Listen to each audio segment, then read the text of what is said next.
Assalamualaikum warahmatullahi wabarakatuh.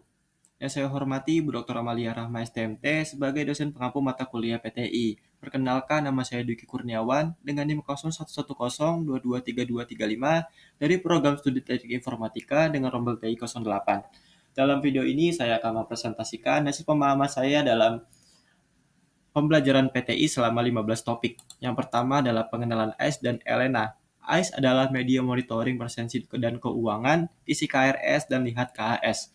E-learning system atau ELENA adalah media penyampaian materi dan pengumpulan tugas. Materi ini juga menyangkut dengan adab penuntut ilmu. Kita sebagai penuntut ilmu harus memiliki akhlak yang baik kepada diri sendiri, dosen, dan sumber ilmu dalam menuntut ilmu. Yang kedua, pemahaman prodi dan perkuliahan. Mahasiswa harus mengerti konsep pemahaman terhadap program studi dalam perjalanan akademiknya dan dilanjutkan dengan pemahaman permintaan prodi, roadmap pekerjaan, program yang diadakan dalam kampus Merdeka, dan indeks prestasi perkuliahan. Yang ketiga adalah cloud tools. Yang sering digunakan saat ini adalah Google Drive dan email. Kita harus mengetahui cara penggunaannya, yaitu dapat menyimpan dokumen secara daring, membagikan penyimpanan dengan fitur tambahan, dengan penyesuaian apakah dokumen hanya bisa dilihat ataupun bisa diedit oleh pemilik link, ataupun dibatasi dengan akses fitur share-nya. Yang keempat adalah konsep dan penerapan teknologi informasi.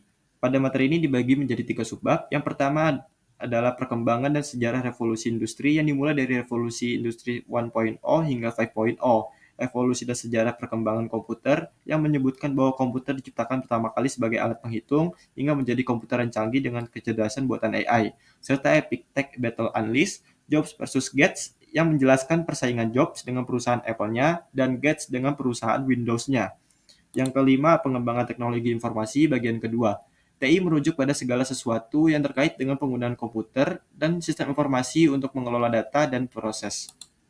Yang keenam adalah Office Tools, berguna untuk mendukung kegiatan perkuliahan dalam pembuatan tugas bersifat pengolahan kata, laporan, atau data. Microsoft Word dengan mengetahui cara membuat struktur kata atau data dengan standar yang baik dan benar. Microsoft Excel dengan mengetahui rumus-rumus dalam penggunaannya. Yang ketujuh adalah Collab Tools, adalah alat bantu membuat pekerjaan yang dapat mengakomodasi kebutuhan pola kerja bersama dalam satu tim sehingga dapat dengan mudah saling berbagi, berkomunikasi, dan memperbaiki dokumen sesuai dengan peran masing-masingnya. Contoh adalah aplikasi Miro dan Trello. Yang kesembilan adalah terapan dan etika AI. ChatGPT adalah program AI dalam komunikasi teks yang dapat memahami dan merespon bahasa manusia secara efektif.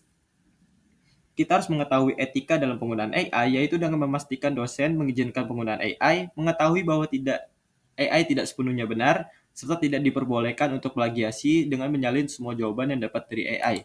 Yang ke-10 adalah netiquette 1. Netiquette berarti aturan atau etika dalam penggunaan media maya.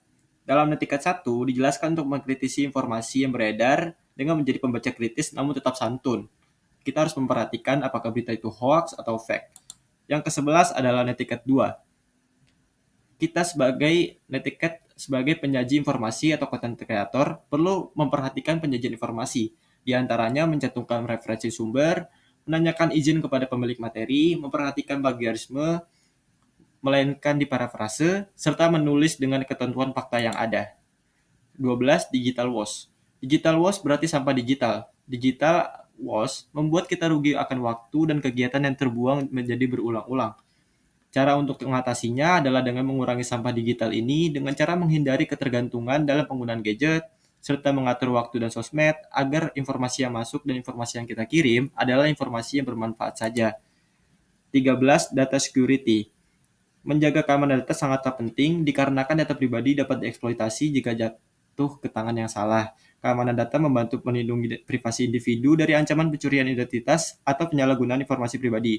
Salah satunya adalah penggunaan kata sandi yang kuat. Selain itu, juga penting untuk memahami data protection yang mencakup langkah-langkah dan kebijakan yang ditetapkan untuk memastikan bahwa data pribadi dihormati dan tidak disalahgunakan. Misalnya kebijakan perusahaan dalam melindungi data pelanggannya. Yang ke-14 adalah worksheet pembelajaran. Belajar mandiri atau self-regulated learning adalah kemampuan dan keterampilan untuk menentukan pembelajaran, merencanakan pembelajaran, menjalankan pembelajaran, dan evaluasi hasil belajar. Self-regulated memiliki fase yaitu performance phase, self-reflection phase, dan photo phase. Dengan phase tersebut, kita dapat membuat worksheet pembelajaran. Yang ke-15 adalah teknik presentasi. Presentasi yang baik memainkan peran penting dalam menyampaikan informasi dengan efektif, mulai dari desain slide yang menarik, penggunaan bahasa tubuh, hingga pengelolaan waktu. Semua faktor ini berkontribusi pada presentasi yang sukses. Inilah presentasi dari hasil pemahaman saya. Terima kasih kepada Ibu dosen serta para asisten dosen yang telah membimbing selama 1 semester ini. Mohon maaf jika ada salah kata dan perbuatan. Sekian, terima kasih. Wassalamualaikum warahmatullahi wabarakatuh.